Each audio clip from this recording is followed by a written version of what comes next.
დიდი ხანი გავიდა, რაც რუსეთ-უკრაინის ომზე ვიდეო აღარ გქონია, ამიტომ დღეს გთავაზობთ ეს პაუზა ამოვავსოთ და ვისაუბროთ რა ხდება უშუალოდ ფრონტზე და მოლაპარაკებებზე.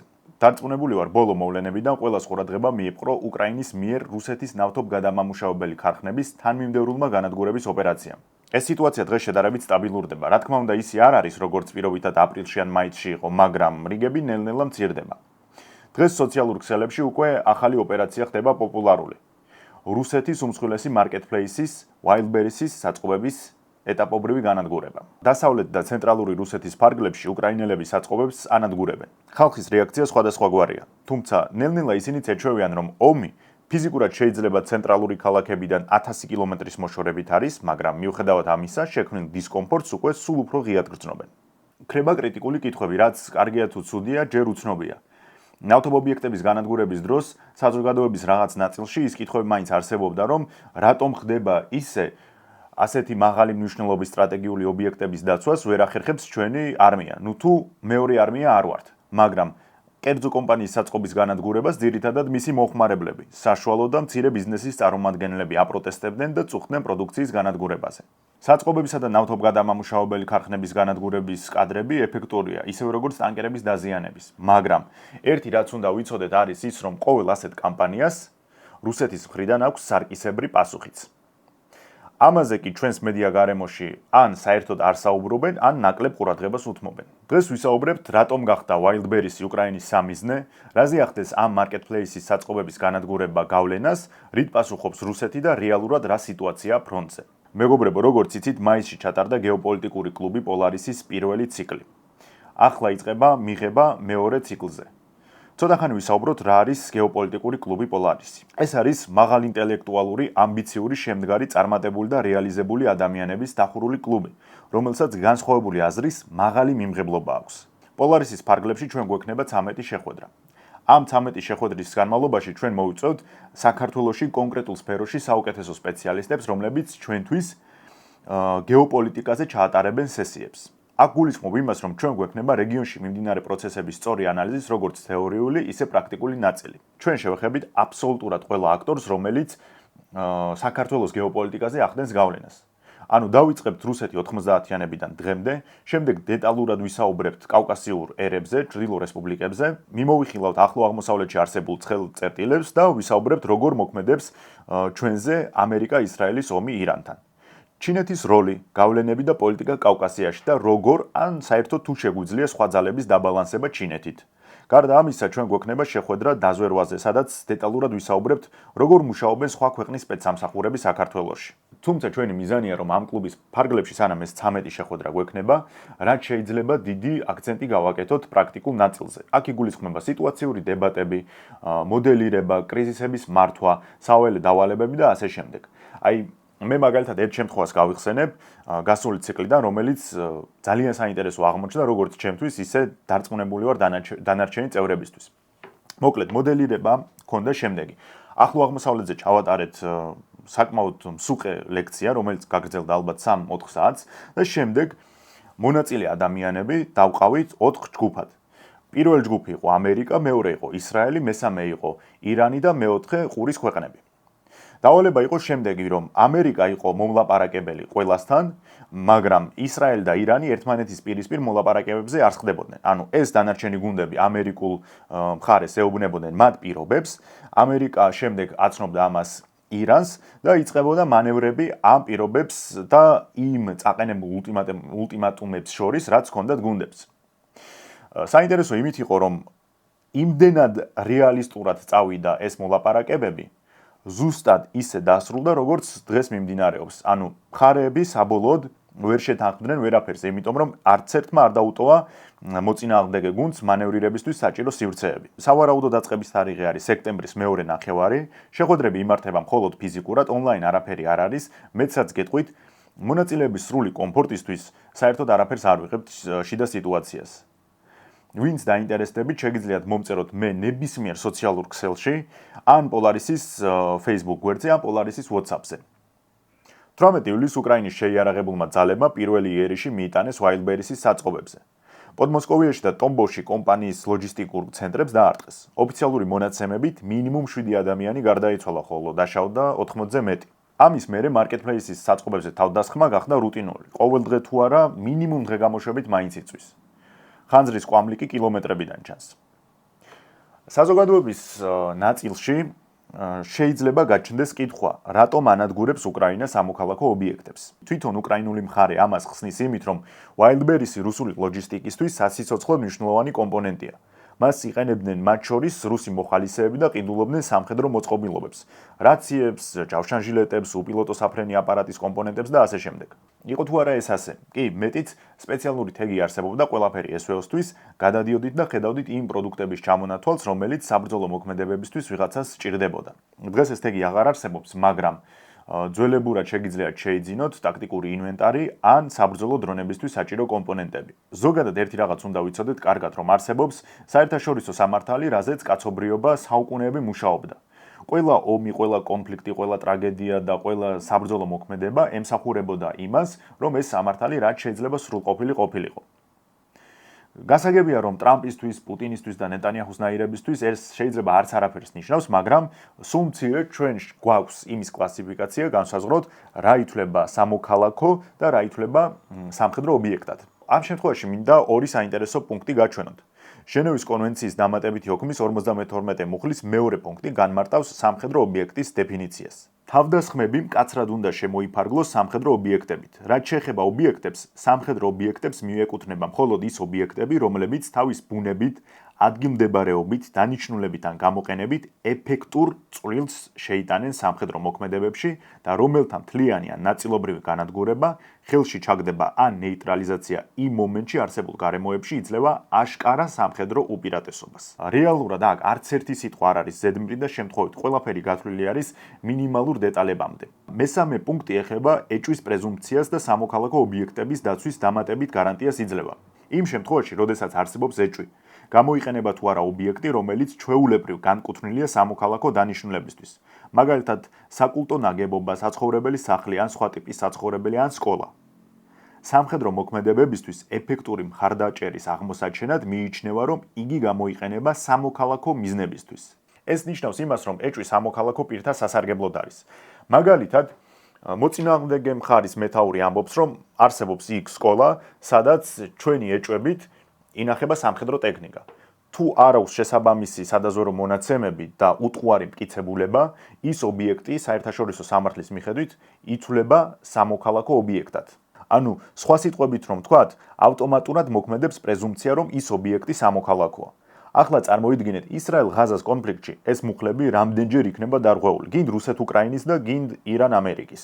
შესაბამისად ვაწყდებით სხვა რეალობას. ასეთ ინტენსიურ კონფლიქტებში პრაქტიკულად შეუძლებელი არის საერთაშორისო სამართლით დადგენილი სტანდარტის მიხედვით გადამოწმდეს ობიექტი არის სამოქალაქო თუ სამხედრო. Wildberries-ის შემთხვევა რომ ავიღოთ და კითხვა ასე დავსვათ, არის თუ არა ასეთი თავდასხმები საერთაშორისო სამართლით აკრძალული? კი არის, მაგრამ პრაქტიკულია თუ არა ამ ომში ასეთი იერიშების მიტანა მსგავს ობიექტებზე? კი პრაქტიკულია. ორივე მხარე იყენებს ამ პრაქტიკას. რა იქნება საერთაშორისო სისხლის სამართლის პასუხი?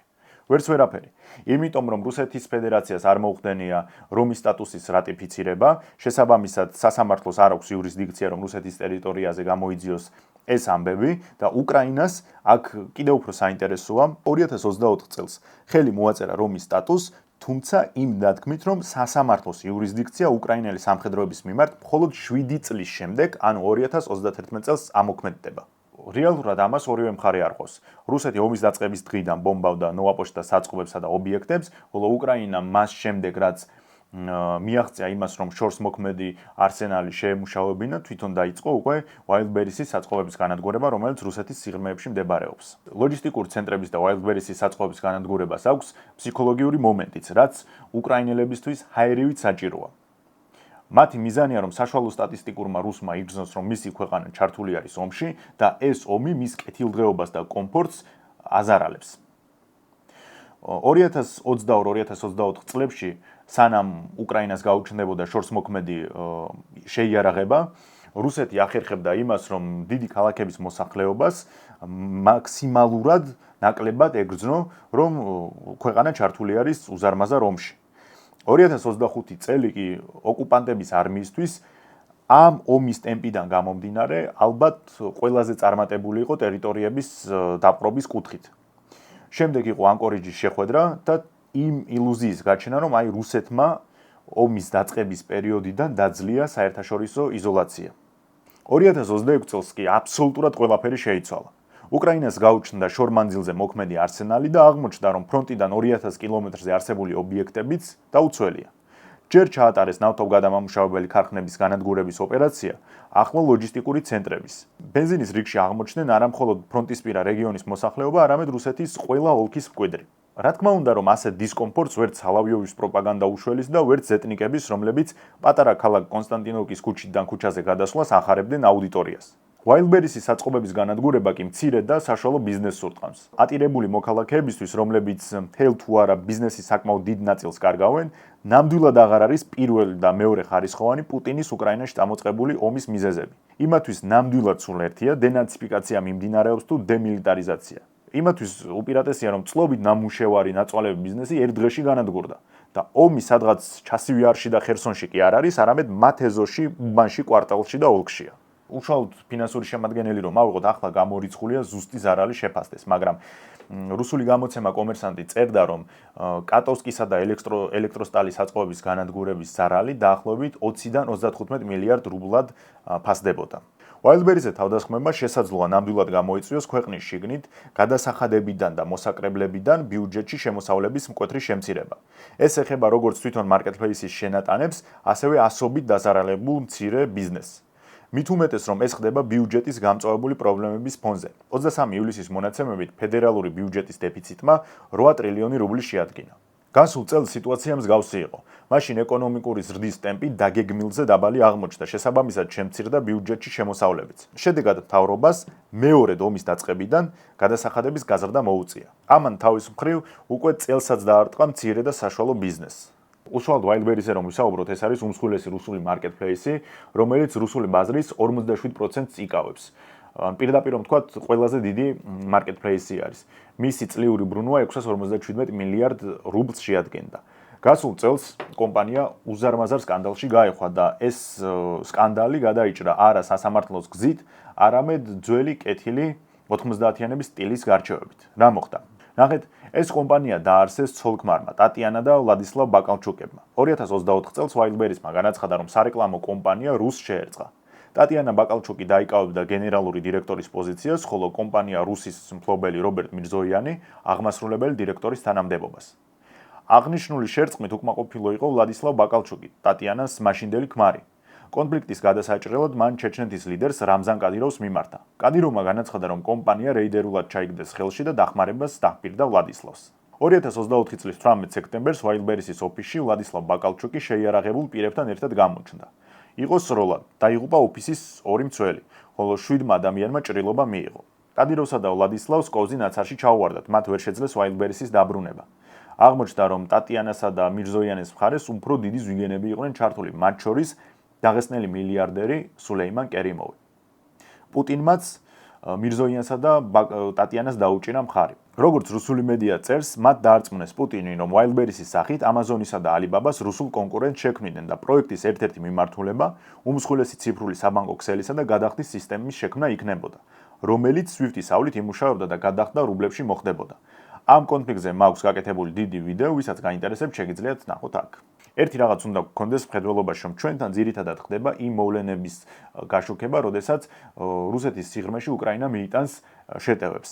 ამიტომ საზოგადოების გარკვეულ ნაწილს შეიძლება გაუჩნდეს განცდა, რომ აი უკრაინა ბომბავს ნავთობგადამამუშავებელ ქარხნებს, Wildberries-ის საწყობებს და რუსეთი ვერაფრით პასუხობს, რაც რა თქმა უნდა ასე არ არის. ასევე იმას ვიტყოდი, რომ უკრაინამ ძალიან წინ წაიწია საბრძოლო ვიდეო კონტენტის დაცენზურების კუთხით, რაც მაგარი შედეგია ჩემი აზრით. ანუ გულისხმობ იმას, რომ როცა მოწინააღმდეგე გიბომბავს კრიტიკულ ინფრასტრუქტურას, იმის გადაღება და მისთვის ჩვენება ამ სოციალურ ქსელში, როცა ტვირთავ ხო ყველა ხედავს ამას, არ უნდა ხდებოდეს. ისრაელსაც საკმაოდ კარგი შედეგები აქვს ამ მხრივ, მაგრამ უკრაინელებს წლები დასჭირდათ, რომ ამ შედეგამდე მისულიყვნენ და კი იცით, მაინც ხდება ალაგ-ალაგ კადრების გამოდება სოციალურ ქსელებში.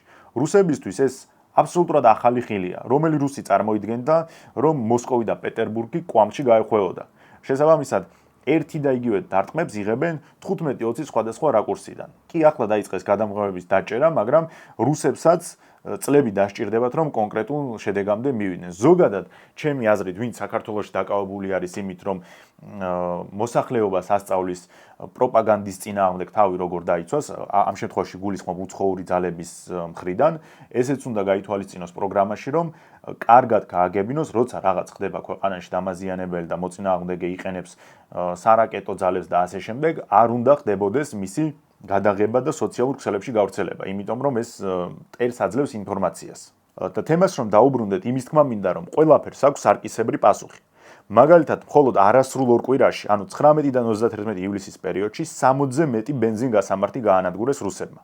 საუბარია მხოლოდ იმ რაოდენობაზე, რისი გადამოწმება შეიძლება ან ოკუპანტების კადრებით, ან თავად უკრაინელების.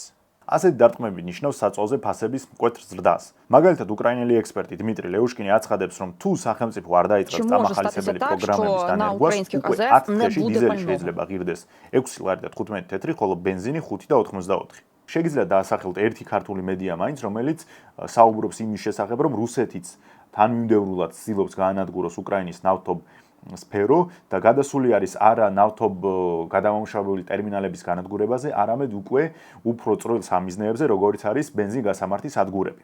ახლა მეორე. ჩვენ კარგად ვიცით, რომ უკრაინული მხარე შავ და აზოვის ზღვებში რუსულ ტანკერებზე ნადირობს. ძირითადად ტანკერებს აზიანებს, მაგრამ უკვე ფიქსირდება მათი ჩაძვრის პრეცედენტებიც. მაგალითად, შაბათს 1 აგვისტოს უკრაინელებმა როსატომის სატრანსპორტო კომპანიის თბომავალი ჩაძირეს. მანამდე კი ათობით გემი დააზიანეს. ამის უამრავი კადრი არსებობს. თუმცა რამდენად ხშირად იწერება ან შუქდება ანალოგიური დარტყმები მტრის მხრიდან. საქართველოში თითქმის არც ერთხელ.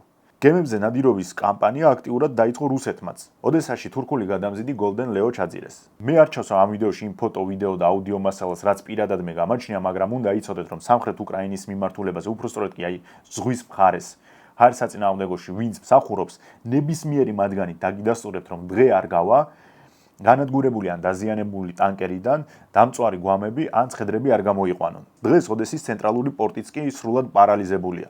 ერთი თვის წინ აღნიშნული პორტი თითქმის სრული დატვირთვით მუშაობდა.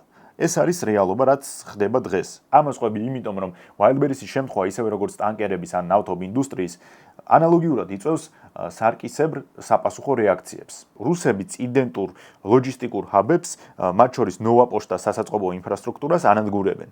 ამას შეიძლება 2022 წლიდან აკეთებდნენ, მაგრამ ახლა ამან უფრო თანმიმდევრული ხასიათი მიიღო. მაგალითად, ივლისში კიევში დაარსეს ნოვა პოშტას და მეორე ლოჯისტიკურ ცენტრ ანგელ პროფერთის. ხარკოვში, დნეპრსა და ჩერნიგოვში ასევე სხვადასხვა კომპანიის დიდ საწყობებს შეუტიეს. მათ შორის ერთ-ერთი იყო ნოვა პოშტაც.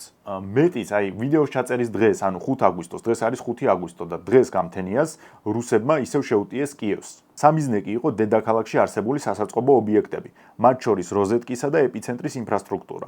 რაც შეეხება სახმელეთო ოპერაციებს, ვერავინ დედამიწაზე ვერ იტყვის იმას, რომ რუსეთს აქვს ისეთივე ტემპი, როგორიც ეს ჰქონდა 2025 წელს, ბევრად შენელებული არის ფრონტი, მაგრამ ეს იმას არ ნიშნავს, რომ კონკრეტულ მიმართულებებზე წარმატებები არ აქვს და არ აგრძელებენ, აი როგორ დავარქვა, ბობუღვას. მაგალითად, ისევ რომ ორიენტირი მოვახდინოთ ვიდეოს ჩაწერამდე უშუალოდ, აი ბოლო რამდენიმე დღის მოვლენები, გეტყვით რომ მაგალითად 3 აგვისტოს ხარკოვის ოლქში უსტინოვკისა და ბელი კალოდეცის დასახლებული პუნქტები აიღეს. რუსული პროპაგანდა ხომ იცით როგორ მუშაობს, უმნიშვნელო დასახლებული პუნქტებისგანაც ისე შეფუთავენ, თითქოს მთელ ფრონტს ეგაკავებდა და 18 თვიანი ბრძოლების შემდეგ საბოლოოდ დაეცა. მიუხედავად ამისა, ბელი კოლოდეცი ვოლჩანსკში უკრაინული მხარის ლოჯისტიკურ კვანძს მართლა წარმოადგენდა და მისი აღება კონკრეტულად ამ მიმართულებაზე ხაზგასმელია. რუსებს ახლა მოლოდინი აქვთ, რომ ამ დასახლებული პუნქტის აღების გამო უკრაინელებს თავდაცვითი ზონის უკან გადაწევა მოუწევთ. რამდენად იქნება ეს რეალობაში საკითხავია, ან იქნება, ან არ იქნება. მთლიანობაში რომ შევაჯამოთ სიტუაცია, რამდენი საუბარიც არ უნდა იყოს ცეცხლის შეწყვეტაზე, ამის პერსპექტივაც კი არ ჩანს. უკრაინას 2026 წლიდან აშკარად მომატებული აქვს საშუალო და შორ დისტანციებზე და მთავარი სიახლეები ჯერ კიდევ წინ იქნება. რუსები ხმელეთზე აგრძელებენ მცირე ტემპით ოკუპაციას. 2026 წელი კატასტროფული აღმოჩნდა რუსული ნავთობ სექტორისთვის, რისი დაცვის უნარიც ეგრეთ წოდებულ მეორე არმიას არ აღმოაჩნდა. ზელენსკის ჩანაფიქრი, რომ საშუალო სტატისტიკურმა რუსმა ეს ომი საკუთარ ტყავზე უნდა შეეგრძნოს, ამ ეტაპზე ომის დაწყების დღიდან ალბათ ყველაზე წარმატებით მიმდინარეობს. თუმცა ამ ყველაფერს აქვს მეორე მხარეც, სარკისებრი რეაქცია. რუსეთი იწყებს უკრაინულ შეტევებზე პასუხის გაცემას და ბურთს უკრაინულ მოედანზე აბრუნებს. დაუბომბავს უკრაინას საწყობებს, ცოტა ხანში დაუბომბავს რუსეთიც. დაუბომბავს უკრაინა ნავთობგადამამუშავებელ ობიექტებს, ცოტა ხანში იგივეს გააკეთებს რუსეთიც. დაუბომბავს უკრაინა ტანკერებს და დაუზიანებს ფლოტს რუსეთს, ცოტა ხანში ტრენდში ახტება რუსეთიც და ასე შემდეგ. მორიგ ჯერზე შეუძლებელი არის ცალსახად გასცე პასუხი ცნობილ კითხვაზე, ვის აქვს ამ ეტაპზე უპირატესობა. უკრაინამ აქამდე მისთვის წარმოუდგენელ შესაძლებლობებს მიაღწია და რუსეთის სიღრმეში 2000 კილომეტრში შეუძლია ნებისმიერ ობიექტს დაარტყას. რაც ეფექტიანია, მაგრამ ეს იმას არ ნიშნავს, რომ ხმელეთზე ვითარება შეიცვალა. ან ამ დარტყმებით შეუძლია სიტუაციის გარდატეხა. მოდი ასე ვთქვათ, ეს არის გრძნობიარე, დამაზიანებელი დარტყმები, მაგრამ ჯერ საკმარისი არ არის იმისთვის, რომ რეალური გარდატეხა მოახდინოს. უკრაინას აქვს რამდენიმე გადაუჭრელი პრობლემა. პირველი, ადამიანური რესურსები. ეს ყველაზე დიდი დანაკლისია. მეორე გამოწვევა ამ ეტაპზე, რაც აშკარად დამაზიანებელი არის კიევისთვის, ეს არის პატრიოტის რაკეტების დეფიციტი. ამ ფანჯრით სარგებლობს რუსეთი, რომელიც უკრაინის დედაქალაქზე შეტევების მასშტაბსა და სიხშირეს მუდმივად ზრდის. არის შემთხვევები, როცა ერთი რაკეტის გადაჭერა ხერხდება, მაგრამ აი დღეს, როცა ვახსენე რამდენჯერმე 5 აგვისტოს იერიშები, საერთოდ ვერც ერთი რაკეტა ვერ გადაიჭირეს უკრაინელებმა. ასეთი გამოვიდა ჩვენი დღევანდელი ეპიზოდი. გამოიწერეთ არხი, ხოლო ვისაც სურვილი გაქვთ, შეგიძლიათ გახდეთ ჩემი ფასიანი მხარდამჭერი პატრეონზე. დროებით.